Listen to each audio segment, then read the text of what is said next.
In this next section, we'll review some of the basic concepts from the theory of principled negotiations. We'll revisit a familiar roommate situation with Sam and DJ, who currently share a 2-bedroom apartment which rents for $2,000 a month, and they are splitting the rent equally. Sam has a bigger room, and to date it has not been much of an issue. They are facing a rental increase of an additional $200 a month.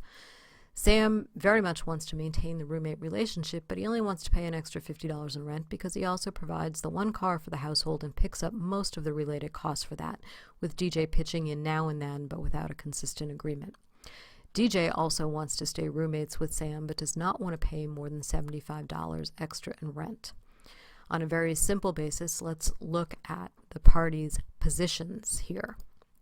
Sam's position is that he wants to pay $1,050 in rent and have DJ pick up the balance, whereas DJ's position is that he pays $1,075 and Sam pays the balance. The difference here is minimal, so if they stuck simply to positions, they could probably work this out fairly easily, but think about it in a larger context with a much broader spread in the amount of money at stake, and then focusing just on parties' positions is going to become less likely to be a negotiating bracket for the parties.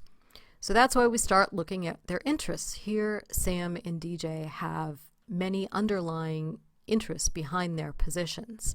They both want to stay roommates. They have the situation with the car.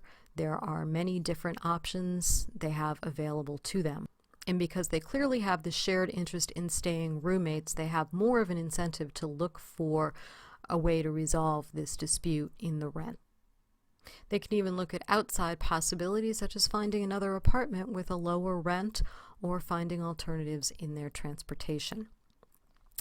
In this example, it is likely that the worst case scenario for both of them is for one to move out, so this does make it much easier to focus on interests.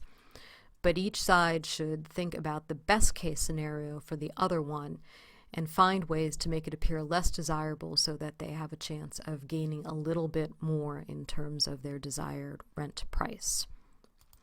This raises the question, should you ever disclose your BATNA, or at what point during negotiations should you disclose your BATNA? Like many things in the study of negotiation, there are no hard and fast rules, but each party needs to consider a checklist of items before deciding when or if at all to disclose their BATNA. This is one of those classic "it depends" answers. Certainly the situation or the context is going to have some influence on whether or not you disclose to the other side what your best case alternative is. Are there outside factors? Are there other parties involved? Is timing an issue? All of these things may err on the side of you playing your cards a little closer to your vest. On the flip side, if you feel you have a very strong BATNA and you can support that up, it might be a way to control the negotiations and put that out there at the very start. Likewise, it might be a strategic move to give hints of it, but once you start seeing what the other side's case is and understanding that maybe they haven't fully thought through their BATNA or theirs isn't very strong, then you can come forth with yours. Also, it depends upon the certainty of what your perception of the other side's alternatives are. What's their best case scenario and their worst case scenario? If you can back up that they have a particularly strong best case alternative and there is substantial objective criteria to back it up, then you may want to hold back your best case alternative and start looking for ways to create more value in it and to chip away at the value of theirs. And perhaps the most important one is the parties' existing relationship.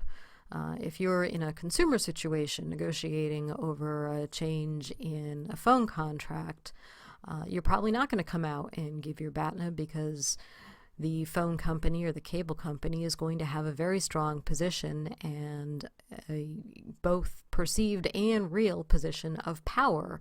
Most likely in your situation, you're not going to have a lot of choices, and the phone company is going to know that.